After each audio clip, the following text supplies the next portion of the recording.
You remember the first song you wrote? First song I wrote was called Loneliness. Well, How old were you? I was, oh man, I was just able to pick a pen up. I was sitting in a restaurant in Denny's with my father. And he still, to this day, my father recites this all the time. And it's, while I was writing sad songs at like 7 or 6 or whoever knows how old I was. But I said, loneliness is like an empty room or a flower that will never bloom, or a balloon that's about to bust, or pizza without its crust. And that was, and then I remember my first time, like when I got my keyboard, my first time my parents got me my keyboard, I wrote a song called Continuously for my girlfriend.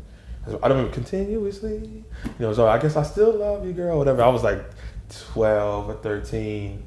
And then even back before then, my first rap I wrote in 4th grade. I had me and my friends were a rap group in the playground, and we were called the Junior MCs. And we were more like a UTFO cover band more than anything. But I wrote a song about Christmas. My father helped me write the rhyme. I remember that, like just writing about Santa Claus or something. Okay, you remember a few lines from that? It was the night before Christmas, and all through the house, everybody was chilling, including the mouse. I was laying on my bed, watching my Sony, eating some chicken and eating rice-a-roni. I don't remember anything else after that. I remember like Santa comes in, and I think it's a burglar. So I'm about to beat Santa up, and I realize that, I'm like, oh, my fault, here's some cookies or something. I can't remember, it was 4th grade, man, so it was cool. Okay. Great stories. Yeah. And a few years later, you were still pretty young when you had a hit single with The Moon. The Moon, yeah. Yeah. Well, the funny thing with that was when I got to college, it opened up a whole lot because I didn't really meet a lot of people my age that did music growing up.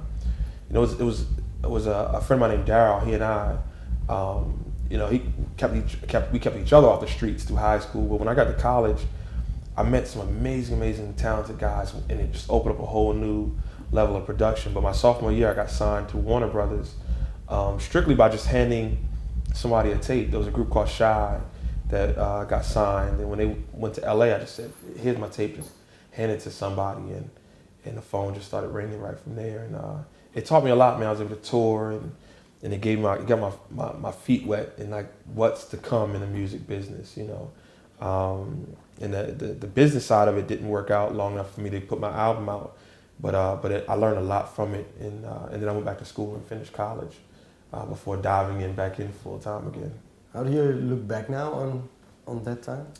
I look back at it was a great experience, and it was a lot. I mean, I was 19 when I got signed, and I was 20 when that record came out, and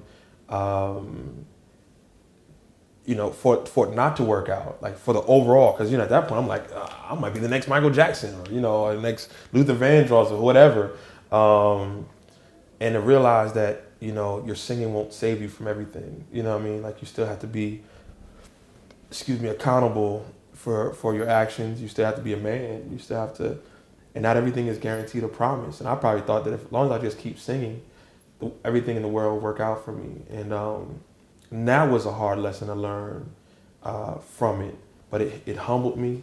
And when I went back to school and through all that, after I overcame all that, I became a better everything. I became a better student, a better singer, a better songwriter, a better producer, a better artist, just a better person, you know what I mean? Because it taught me a valuable lesson on how to handle life.